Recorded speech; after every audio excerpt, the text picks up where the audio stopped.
Friends, आज एक छोटा सा टिप देता हूँ आप लोगों के लिए। हम सब बोलते हैं ना कि टीम वर्क होना चाहिए, टीम वर्क होना चाहिए। और जब हम उस चीज़ को वेयर हाउस के अंदर देखते हैं ना, तो एक वेयर हाउस मैनेजर के लिए टीम वर्क बहुत इंपॉर्टेंट होता है, क्योंकि वो अकेला कुछ नहीं कर सकता है। मैं उस प्रोफाइल को वेयर हाउस इंचार्ज बोल सकता हूँ, एक्टिविटी इंचार्ज बोल सकता हूँ, मैनेजर बोल सकता हूँ, कुछ भी। मतलब एक पर्टिकुलर जो बॉक्स है या वेयर हाउस है, उसमें जो आदमी इंचार्ज होता है उसका रोल क्या है और टीम वर्क बनाने में उसकी एक्टिविटीज़ क्या होनी चाहिए। आज थोड़ा इसके ऊपर बात करते हैं। अगर देखा जाए तो पूरा वेयरहाउस का एक्टिविटी सारे लोगों में डिवाइड होता है। वो शुरू होता है सुबह, सिक्योरिटी गार्ड जब भी वो शटर उठाती है, और उस टाइम में जब सुपरवाइज़र रहते हैं वो चेक करते हैं कि भाई शटर जब उठ रहा है तो जो लॉक हुआ था कल रात का, उसके लॉकिंग जो पैरामीटर्स है वो अनलॉकिंग के टाइम में सब ठीक है कि नहीं। अगर नहीं है तो उसके एस्केलेशंस होते हैं, वो अलग अलग क्राइटेरिया होते हैं। मैं उस पर नहीं जा रहा हूँ।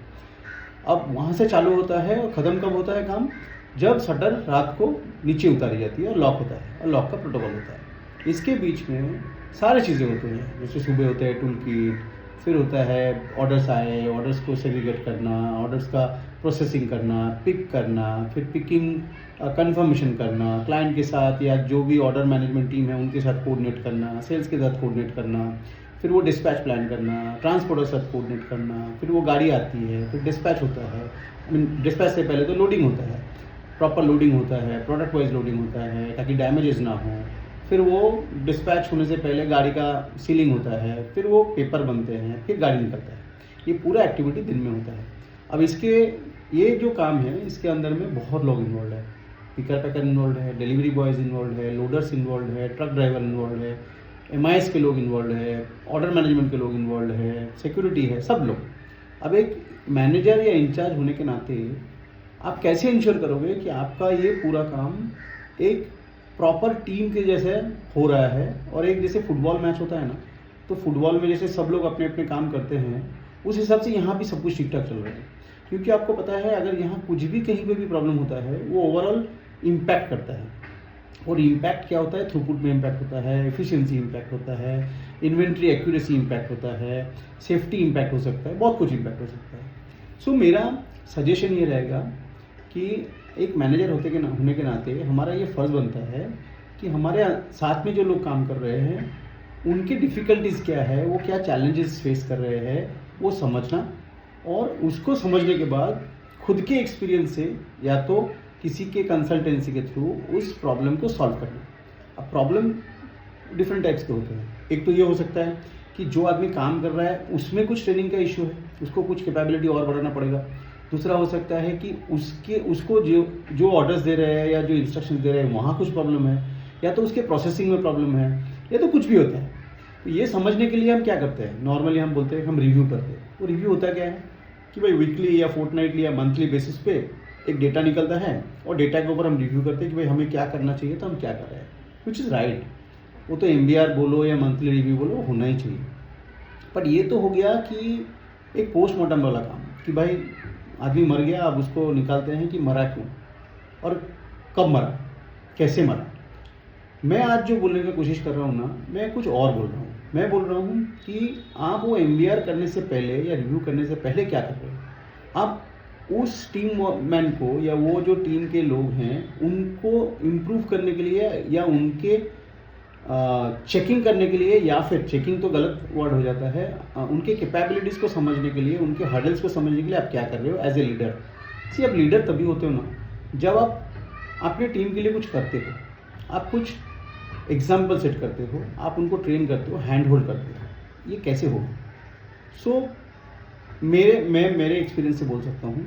तो नॉर्मली मैं जब भी वेयर हाउस के अंदर में काम करता हूँ तो मैं क्या करता हूँ, क्योंकि मैं जब बैठा हूँ तो मैं तो कोई ऑर्डर बना नहीं रहा हूँ, ना कोई डिस्पैच कर रहा हूँ, ना कुछ इन्वर्ट कर रहा हूँ, ना पिकिंग कर रहा हूँ।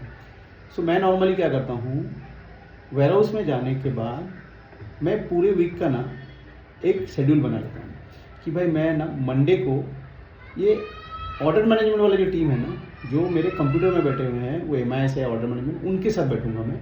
उनका पहले तो काम करने का तरीका समझूंगा कि वो कैसे कर रहे हैं, उनके खुद के जो प्रोसेस है ना, खुद के जो फ्लो है वो समझूंगा। उसके बाद मैं असेस करूंगा कि ये जो काम है ये और बेहतर कैसे हो सकता है। क्या उसको मुझे थोड़ा सा और सॉफ्ट स्किल देना पड़ेगा, सिखाना पड़ेगा, या तो उसके जो पूरा प्रोसेस है उसमें कुछ फाइन ट्यून करना पड़ेगा। Take example of one computer operator जो एक्सेल में पूरा दिन काम करता है और सॉफ्टवेयर में काम करता है, वो कोई भी ERP हो सकता है, कोई भी WMS हो सकता है।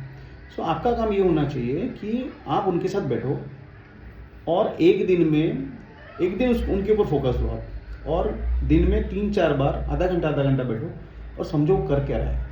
कुछ मत पूछो, उसका काम करने का प्रोसेस समझो।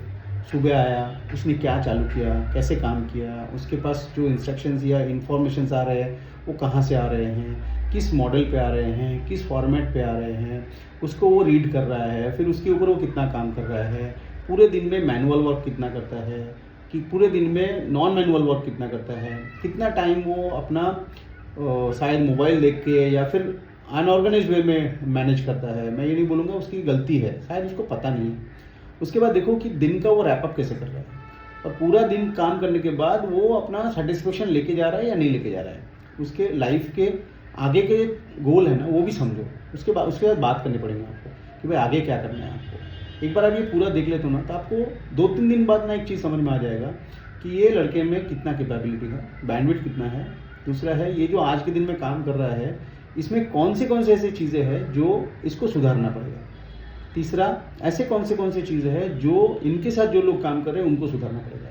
चौथा, ऐसा कौन सा चीज़ है जो इसमें मुझे कैपेबिलिटी बढ़ाने पड़ेंगे। हो सकता है एक्सेल का स्किल हो सकता है, फॉर्मूलाज हो सकता है, VLOOKUP हो सकता है, पीवर्ड हो सकता है, या तो WMS का कोई शॉर्टकट हो सकता है, ERP का कोई शॉर्टकट स्पेशल टेक्निक हो सकता है। आपको ये नोट डाउन करना पड़ेगा, एंड नोट डाउन करने के बाद आपको इनके साथ बैठना पड़ेगा। और वो जो बैठने का बात मैं कर रहा हूँ ना, वो रिव्यू नहीं हो सकता है, वो एक बहुत ही इनफॉर्मल बट फॉर्मल डिस्कशन होगा। उसमें आपका अप्रोच जो है ना वो सपोर्टिव होना चाहिए। आप उसको हेल्प करने के लिए बैठो, उसको समझाओ कि आज अगर आप कंप्यूटर ऑपरेटर हो, आपका एज क्या है, आपको सैलरी कितना मिल रहा है, और आगे जाके आपको कहाँ बढ़ना है। अगर 30 साल का भी करियर में लेता हूँ, 30 साल के करियर में आपको आगे बढ़ने के लिए आपको क्या क्या करनी चाहिए। आपको अगर ये आइस ब्रेक करना है ना, तो पहले तो आपके उसके साथ आपका पर्सनल रिलेशन अच्छा होना चाहिए। आपको उसके साथ लिंक करना पड़ेगा अपने आप को। आप चालू कर सकते हो किसी भी चीज़ों से, फैमिली से, उसके हॉबीज़ से, एंड देन एक PR बना लो उसके साथ, ताकि आप आगे जो बोलने जा रहे हो ना वो उसको ले पाए। फिर उसके साथ आप एक चीज़ डिस्कस करो, और कोई भी डिस्कशन क्लोज एंडेड मत करना। आप ये मत बोलना कि ये करो तो अच्छा होगा, नहीं। आप बोलो कि मैंने ऐसा आइडेंटिफाई किया, आपके साथ बैठा था तो ये चीज़ें मुझे आइडेंटिफिकेशन हुआ, आप बताओ इसके पीछे आपके क्या व्यूज़ है, या आप क्या सोच रहे हो, क्या होना चाहिए, क्या नहीं होना चाहिए। तो फिर वो भी अपना कुछ ना कुछ बोलेगा। उसके बाद उसके बातों को लेके ही आप उसको गाइड करो। एंड अगर वो सामने से बोल रहा है, अगर नहीं भी बोल रहा है, आपको अगर समझ में आ रहा है कि कुछ चीज़ें उसको मेरे को ट्रेनिंग देना पड़ेगा, उसके ट्रेनिंग शेड्यूल बनाओ।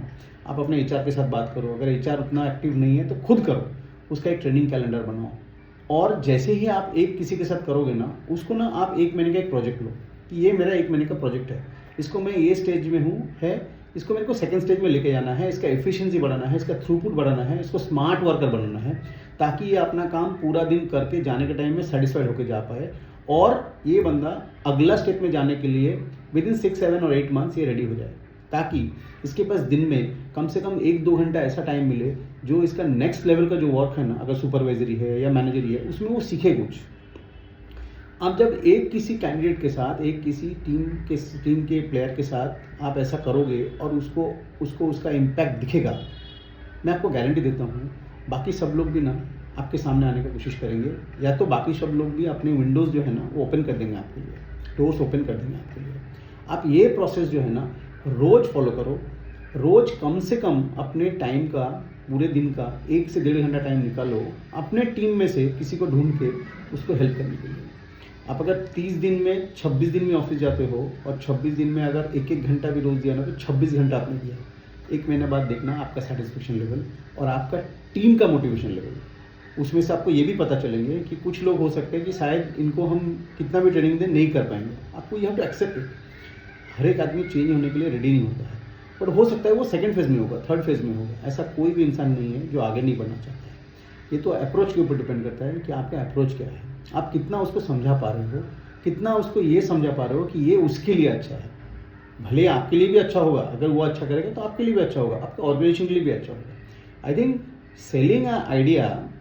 selling an idea of improvement is always a very attractive to everybody, but वो सेल्समैनशिप जो है ना वो आपको आना चाहिए, और उसके लिए आपका जो अप्रोच है ना वो दिल से होना चाहिए।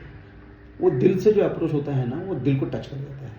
तो मेरा कहने का मतलब ये है कि आप अगर चाहते हो कि आपका वेयर हाउस, आपका वर्किंग एरिया, वो कोई भी वर्किंग एरिया हो सकता है, वेयर हाउस हो सकता है, कुछ भी हो सकता है, कोई भी फील्ड हो सकता है, आप अगर चाहते हो कि आप एज ए लीडर अपने टीम को आगे लेके जाना चाहते हो और बहुत अच्छा अचीव कर सकते हो ना, टीम का मोटिवेशन बहुत इंपॉर्टेंट होता है, और मोटिवेशन आप ही ला सकते हो। आपको एक पॉजिटिव वर्क एनवायरनमेंट बनाना पड़ेगा, और वो पॉजिटिव वर्क एनवायरनमेंट जब बनाओगे ना, आप देखना एक दूसरे को सब लोग हेल्प कर रहे हैं और चैलेंज को एज ए टीम चैलेंज ले रहे हैं, और ओवरऑल टीम वो चैलेंज को ओवरकम कर रहे हैं। एंड ये एक हैबिट है, अगर ये हैबिट लेके आ सकते हो ना, तो अगले 6-7 महीने में आप अपना वर्क एरिया जो है ना वो काफ़ी हद तक इम्प्रूव कर पाओगे। एंड ऑफ द डे आपका जो सेल्फ सेटिस्फेक्शन है ना वो बहुत ज़्यादा अच्छा रहेगा, और आपको भी सीखने को मिलेगा। जब आप किसी को सिखाना चाहते हो ना, तो वो जितना सीखता है आप भी उतना सीखते हो, क्योंकि आप ये सीखते हो कि एक आदमी को कैसे मैं और इम्प्रूव करूँ। तो नेक्स्ट किसी के साथ जब बैठोगे ना, वो टीचिंग्स, वो लेसन्स आपको काम आएंगे। आई थिंक इतना ही बोलना चाहता हूँ आज के लिए। ये मेरा एक लाइफ एक्सपीरियंस है, मैं आप लोगों से शेयर करना चाहता था। आई होप आपको ये काम आए। अगर काम आए तो ज़रूर इसको इम्प्लीमेंट करो, और मैं तो बोलता हूँ आप अपने साथ में जो लोग हैं उनको भी बताओ ये चीज़, और उनको भी इसमें मोटिवेट करो, उनको भी ये एनकरेज करो, क्योंकि वर्क इज़ वर्शिप। अगर हम अपने वर्क एरिया को इम्प्रूव करते हैं, वो वर्क एरिया का इम्प्रूवमेंट हर तरह का हो सकता है। जब हम हाइजीन बोलते हैं ना, हाइजीन सिर्फ झाड़ू देना नहीं होता है, हाइजीन सिर्फ पॉल्यूशन चेक करना नहीं होता है, हाइजीन एवरीथिंग होता है। हाइजीन आपके काम करने में, आपके रहन सहन में, आपके जो कपड़े पहन रहे हैं उसके ऊपर, आप जैसे बोल रहे हैं, आप जैसे लिख रहे हैं, आपका जो ईमेल जा रहा है, आप जैसे कोऑर्डिनेट कर रहे हैं, आप जैसे क्लाइंट को मैनेज कर रहे हैं, हर एक चीज़ में हाइजीन चाहिए। और ये हाइजीन है ना कंटिन्यूअल प्रोसेस है, और कंटिन्यूअल और कंटिन्यूअस क्या है वो मैं आपको नेक्स्ट वीडियो में बताऊँगा। मैं जैसे ही बोला ना कंटिन्यूअल प्रोसेस, तो आपको शायद ये पता लग रहा होगा कि मैंने क्यों कंटिन्यूअल बोला, कंटिन्यूअस क्यों नहीं बोला। तो कंटिन्यूअस और कंटिन्यूअल, ये दोनों का डिफरेंस क्या है ना, वो आगे किसी वीडियो में हम बताएंगे। आज के लिए इतना ही, थैंक यू।